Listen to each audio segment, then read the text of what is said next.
èmi lẹ́ni àná tọ́ta ròpò ṣubú lulẹ̀ ọ̀rọ̀ Ọlọ́run mà gbé mi ró hallelujah mo ti yege èmi lẹ́ni àná o èmi lẹ́ni àná tọ́ta ròpò ṣubú lulẹ̀ hello lámì pọ̀ sí ọ̀rọ̀ Ọlọ́run mà gbé mi ró hallelujah mo ti yege.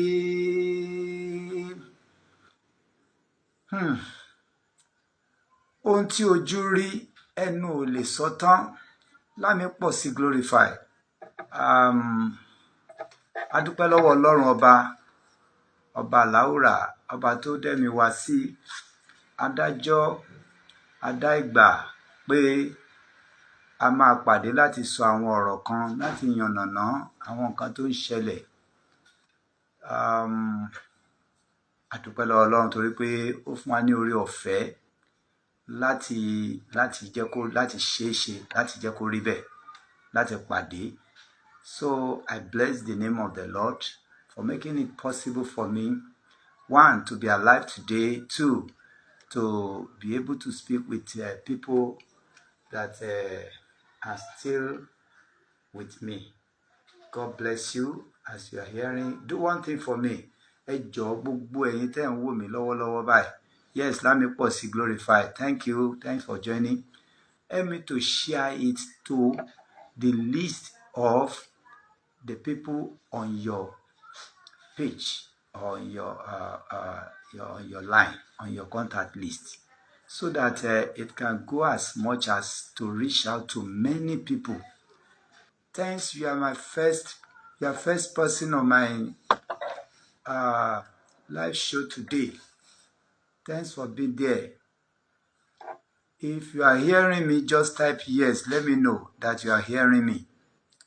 Àwọn kankan wà ní ọwọ́ mi níbí tí màá fẹ́ fi hàn gbogbo ènìyàn tí ó ń gbọ́ mi ní àṣálẹ́ tàbí ìrọ̀lẹ́ yìí níbikíbi tẹ́ bá ti ń gbọ́ mi. Ṣé rí ọ̀rọ̀ èèyàn kan ni irọ́? Kò sí irọ́ nínú gbogbo àwọn nǹkan tí à ń gbọ́ látẹnu Lizzy ní ti àwọn nǹkan tí wọ́n ti ṣe fún un tàbí tí wọ́n ti ṣe fún ọ̀pọ̀lọpọ̀ ènìyàn. Ẹni tọ́lọ́run bá fún lórí ọ̀fẹ́ láti yè bọ́ ó máa di ọ̀kànràn ni o. Tí gbogbo a bá rí ẹni tí ọ̀rọ̀ Lizzy dàbí ẹni tó korò létí ẹ̀ bóyá nítorí àwọn èpè ńláńlá kàndùkàndù kan tó ń jù síta sórí àwọn ọ̀bàyéjẹ́ àti àwọn òdòró àbíyamọ tó bímọ tiẹ̀ tó ní òkùbí tọ́mọ ọlọ́mọ máa gbégbà. Tá bá rí ẹni tí irú èpè bẹ́ẹ̀ ń jọ lójú tàbí tó ṣàjèjì sí lára tó ká lára, mo bẹ̀ yín ẹ má fi ṣèbínú. Wọ́n yẹ lẹ́ni tá à ń ṣépè fún nítorí pé let me just in fact kò máa sáwọn tí àwọn ẹni yìí ò máa tiẹ̀ lè tí wọ́n lè dojú ìjà kọ o. Ẹ wò ó kálíbà èèyàn tí Lizzy jẹ́ kí àwọn kan dẹ̀ ronú irọ́ tàǹbàtàǹbà irọ́ tàbùàtàbùà tán máa pamọ́ láti fi da owó ògo ẹ̀ délẹ̀ láti fi gbé ìràwọ̀ ẹ̀ wá sílẹ̀ lẹ́yìn tí gbogbo ayé ń wò lókèlókè lẹ́yìn tí gbogbo ayé rí gẹ́gẹ́ bí ògo ìdílé kan àti ògo orílẹ̀-èdè kan. Táwọn kan dẹ̀ rò wípé best thing ni pé káwọn búlì ẹ̀ káwọn dẹ̀ rí pé àwọn rẹ́yìn ẹ̀. So tó bá ń ṣe àwọn èpè ńláńlá bẹ́ẹ̀ yẹn ẹ má jẹ́ kó ta yín lára. Actually níwọ̀nba ìgbà téèyàn ò bá ti sí lábẹ́ kátígórì irú àwọn tó ṣiṣẹ́ ibi yẹn ẹjá fílẹ̀ kó máa ra dì pẹ̀lú wọn lójú ọ̀nà tó mọ̀ dì pẹ̀lú wọn. Èmi náà gẹ́gẹ́ bí ẹ̀dá èèyàn kan wọ́n gbìyànjú ẹ̀ o gbogbo ayé ló bá wa dá sí i gbogbo àwọn ènìyàn ni wọ́n gbọ́ nípa ẹ̀. Yes, Ṣókè ọmọ ológo, thank you.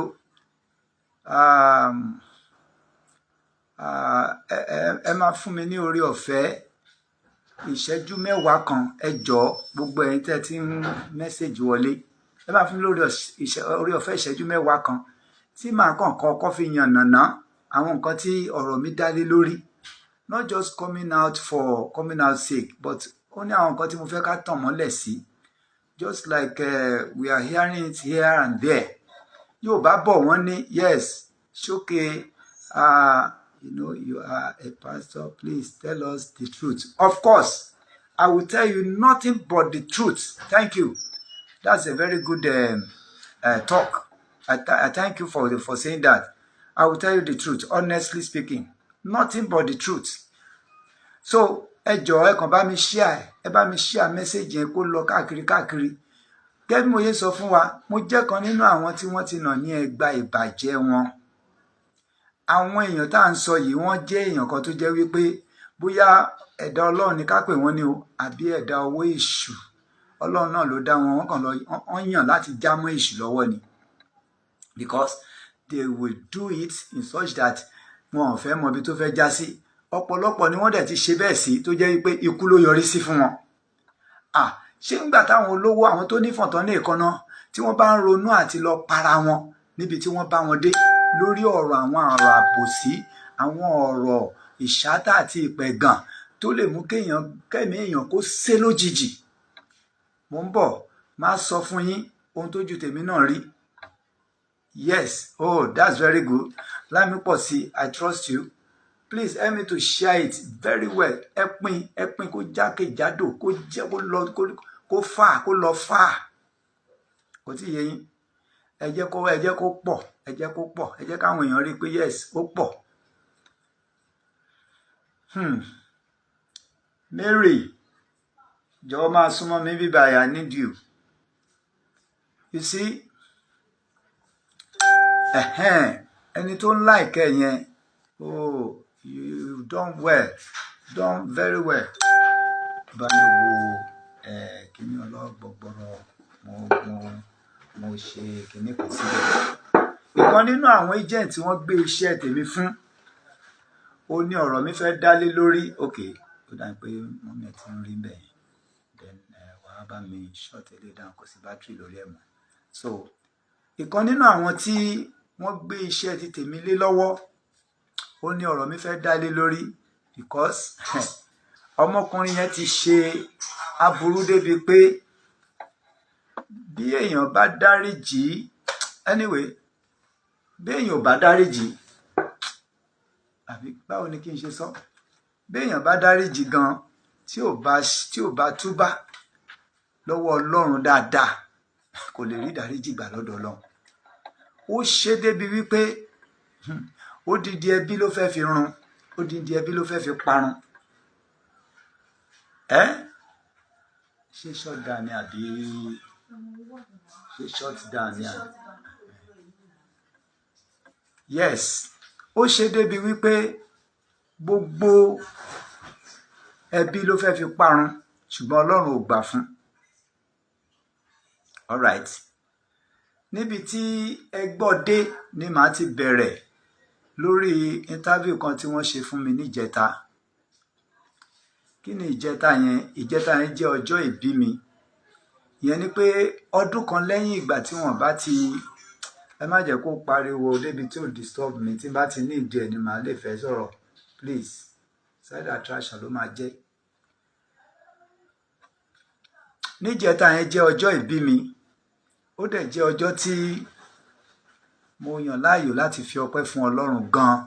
So ó bá mi ní iwájú Olódùmarè. I don't have time to do any video something. So it's a kind of audio conversation ni wọ́n fi ṣe àwọn interview tí wọ́n ṣe fún mi, and I was able to deliver to some extent, and I told them the rest needs my real appearance.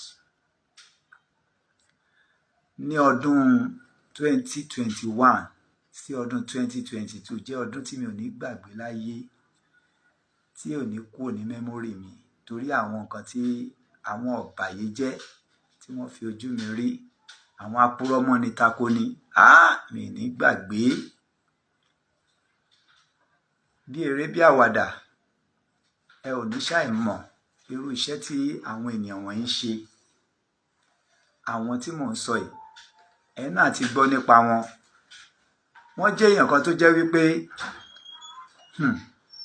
tí wọ́n bá so pàǹpá léèyàn lórí, wọ́n á dẹ̀ máa sọ̀rọ̀ bí ẹni pé bóyá wọ́n jọ bí yín ní kékeré ni. Wọ́n á máa sọ̀rọ̀ bí ẹni tó mọ̀ yín délédélé nítorí àwọn information aburú èyí tí wọ́n gbà tán dẹ̀ ń ṣiṣẹ́ lé lórí. Wọ́n dẹ̀ ń ṣe iṣẹ́ yìí, wọ́n rò wípé àwọn lè score free. Bíbélì sọ wípé ìwọ abanijẹ́ tí a kò bàjẹ́, ọjọ́ tó bá ti dẹ́kun àti banijẹ́, a ó bà ọ́ jẹ́ kanlẹ̀.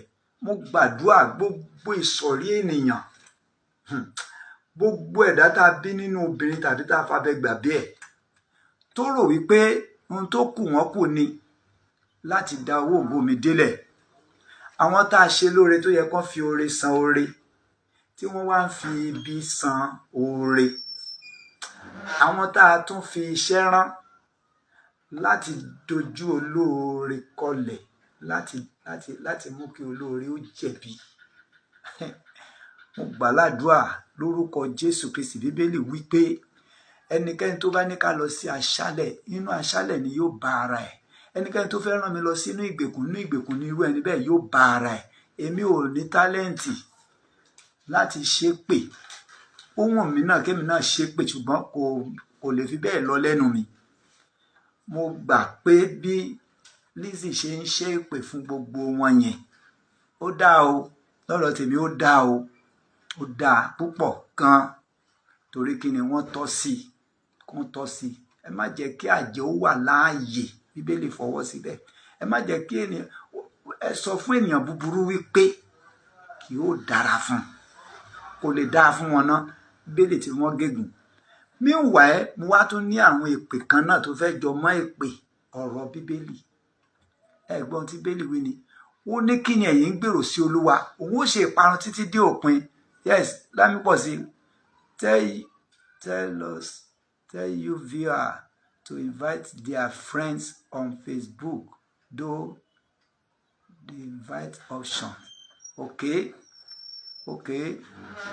all right. So viewers, please try as much as possible to invite your friends to join us on this live show. I am trying to do that, to type message. Very good. So please, yes, please, mo tún rawọ́ ẹ̀bẹ̀ síbẹ̀. Help me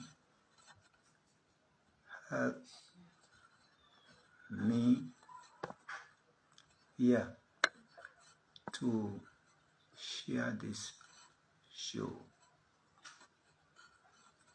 to all your contacts. All right. Yes.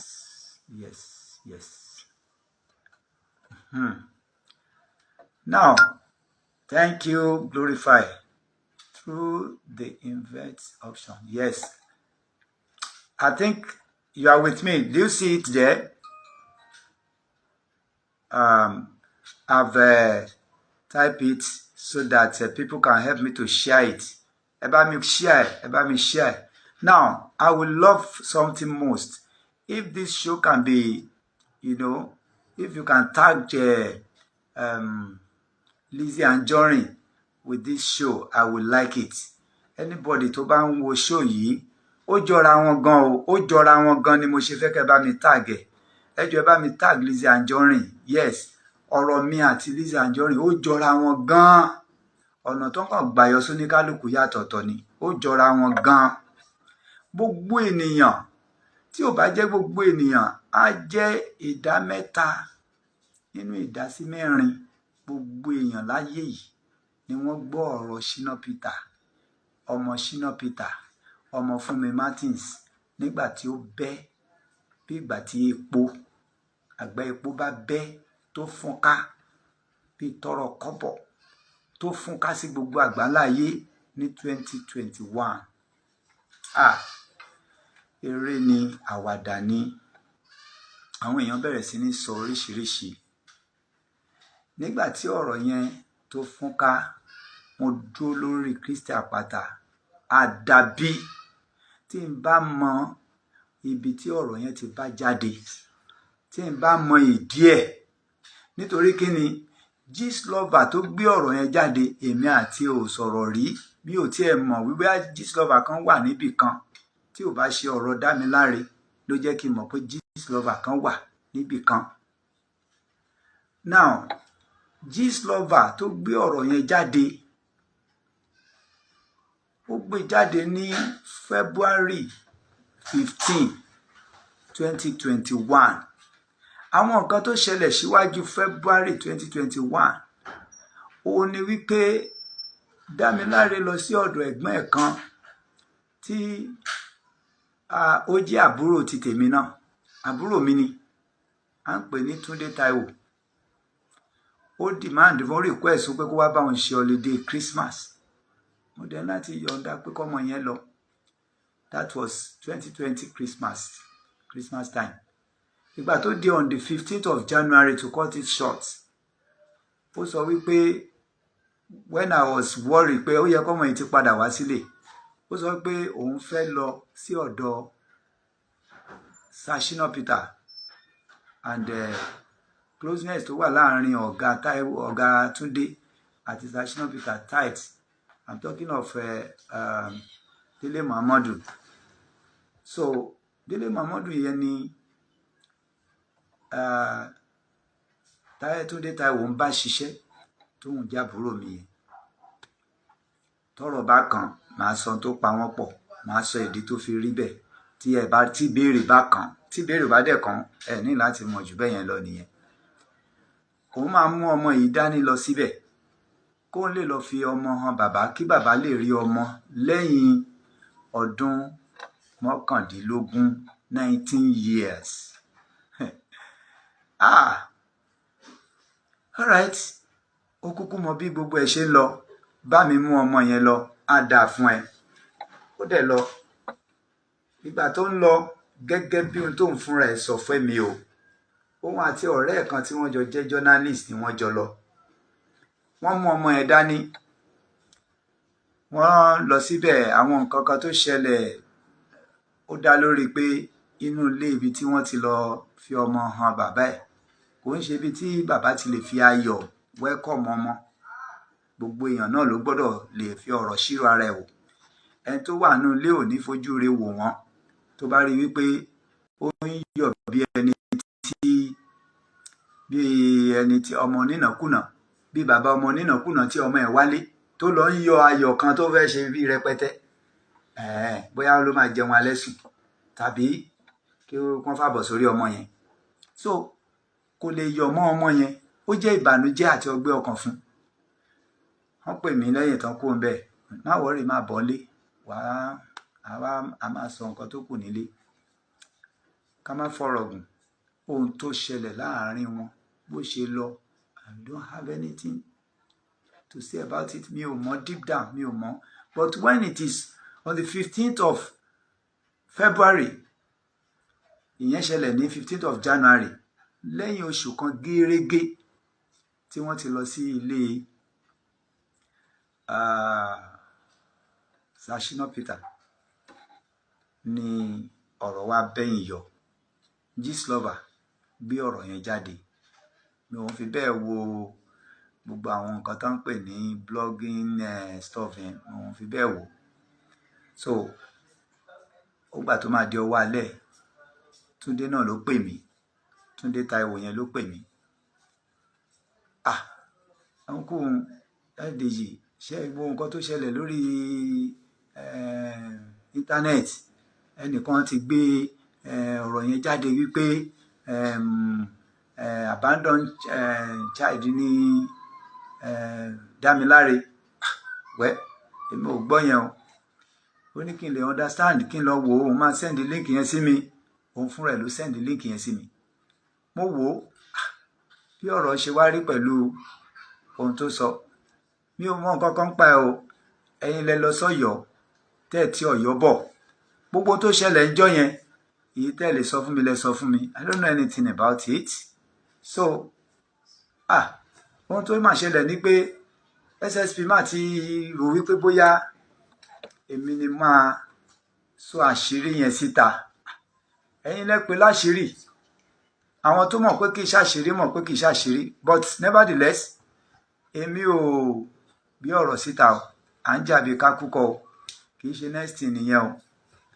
Bí àwọn kan tá a bá tiẹ̀ ń sọ tó bá jẹ́ wípé èyí tó yẹ kí gbogbo ayé bá wa gbọ́ sí tiwa ni láti pa àṣírí mọ́, torí àṣírí Ọlọ́run wà pẹ̀lú àwọn ènìyàn. Àṣírí wà lábẹ́ ọ̀run yìí, àṣírí wà, ṣùgbọ́n tí Olúwa onílẹ̀ àti ẹ̀kún ẹ̀, ayé àti gbogbo àwọn tó tẹ̀dó sínú ẹ̀, òun ló mọ bóyá máa ṣe ọ̀rọ̀ oníkálukú at the right time. So mo sọ fún mi ò mọ nǹkan kan pa ẹ̀. As time goes on, ọ̀rọ̀ yẹn di ọ̀rọ̀ tí Sashina Peter náà pè mí, mi ò mọ nǹkan kan pa ẹ̀ o, ojú Ọlọ́run tó, mi mọ nǹkan kan pa ẹ̀. Awuyewuye yẹn tẹ̀síwájú, so ká má fọ̀rọ̀ gùn, ọ̀rọ̀ ti di ọ̀rọ̀ iṣu atayanyan lórí íńtánẹ́ẹ̀tì. Ẹ jẹ́ kí n wá fo àwọn ibì kan kí n tètè lọ síbi tí mo fẹ́ lọ ní alẹ́ yìí. Ohun tí màá fi fo ibẹ̀ yẹn náà ni wípé ibi tọ́rọ̀ ti bẹ̀rẹ̀ nìyẹn o. A dẹ̀ ń padà bọ̀ ń bẹ̀ tí àwọn ìbéèrè bá kàn, kí n má kàn sọ̀rọ̀ dànù. Ṣùgbọ́n èyí tó kàn mí jù, ẹni tó ṣe tó burú jù, tí mo fi sọ wípé bí ènìyàn bá fojú fò dá, Ọlọ́run ò lè fojú fò dá. Ẹ mọ̀ dí, Bíbélì jẹ́ kó yé wa wípé ọ̀rọ̀ Ọlọ́run ni mò ń sọ yẹn. Ó jẹ́ kó yé wa wípé bí gbogbo ayé bá kọjá lọ, díẹ̀ nínú ọ̀rọ̀ wọn ò ní lọ láìṣẹ. That is 1. 2, ó ní ẹ jẹ́ kí gbogbo ayé kan fi ọwọ́ sowọ́pọ̀, ẹlẹ́ṣẹ̀ kan ò ní lọ láì jìyà. Ẹ máa dé, ẹ máa bá mi dé. Ẹ̀kẹta, ó jẹ́ ká mọ̀ wípé, ta ni mò ń sọ̀rọ̀ ẹ̀? Ọlọ́run tó ṣẹ̀dá ayé àti ọ̀run jẹ́ ká mọ̀ wípé tí òun ní ẹ̀san, òun dẹ̀ máa gbẹ̀san lórí gbogbo ìṣẹ̀dá ènìyàn tó bá wù. Náà lẹ́ máa bá mi ṣe iṣẹ́ yẹn jọ, kó má kàn fi kọ́ máa já kọ́ mọ́yàn lọ́wọ́ this time around. Ṣó ti yé pé bí gbogbo kò sí bó ti wù kó lè rí, ẹlẹ́ṣẹ̀ kan ò ní lọ láì jìyà, tó ń dẹ ní ẹ̀san, òun máa padà san ẹ̀san fún àwọn tó bá yẹ láti san ẹ̀san fún. Rere ló bá mọ̀ ṣe, Ọlọ́run máa san ẹlẹ́san rere. Burúkú ló mọ̀ ṣe, Ọlọ́run máa san ẹlẹ́san burúkú. All I know ni wípé kí gbogbo ènìyàn tó ń gbọ́ mi ní àṣálẹ́ dù láti ṣe rere, torí méjèèjì yẹn ni ẹ̀san wà fún. Ẹ gbọ́ nǹkan tó sọ ni, ó ní èmi ń bọ̀ kankan, èrè mi sì ń bẹ pẹ̀lú mi láti san fún olúkúlùkù gẹ́gẹ́ bí iṣẹ́ ẹ̀ bá ṣe rí. That's what I believe. All right, like I was saying, egbe ti regbe. Mo ń bọ̀ lórí ìdí pàtàkì tí awuyewuye yẹn fi wá pọ̀ tó bẹ́ẹ̀, tí rògbòdìyàn fi wá di nǹkan tó dàbẹ̀ ní wípé ẹni tó yẹ káyìn là ń gbé ẹ̀bi lé lórí. Adé ẹ̀bi ni wọ́n gbé sórí ẹni tó yẹ kán dá láre. Lóòótọ́ Ọlọ́run ló ń dá èèyàn láre o, Ọlọ́run ló ń dẹ̀dá láre o, and I thank God it's always at my back, it's always beside me. So wá dáwó torí kí ni ó sún jáde nínú àwọn àdéhùn àti àjọsọ ọ̀rọ̀ wípé ọmọ sọ wípé òun fẹ́ ṣe iṣẹ́ fíìmù màmá òun, kóun náà lè jọlá oore ọ̀fẹ́ iṣẹ́ tí màmá òun tó fi bí òun sáyé kó tó papòdà. Ìdí ọ̀rọ̀ gangan nìyẹn o, pọ́ìntì tí wọ́n fẹ́ dàbàrú ẹ̀ nìyẹn o. Odindi mẹ́sẹ̀jì yẹn gan òun ló dààmú ọkàn wọn. Wọ́n rò péré ni.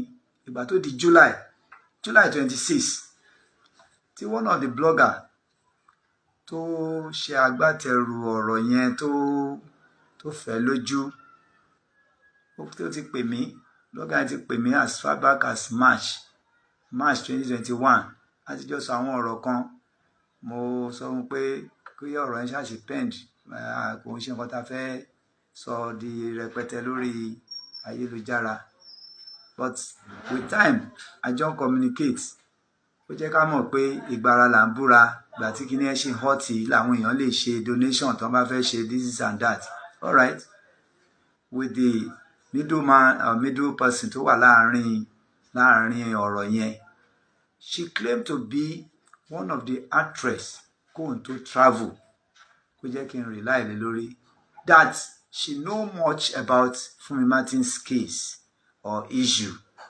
all right if that is the case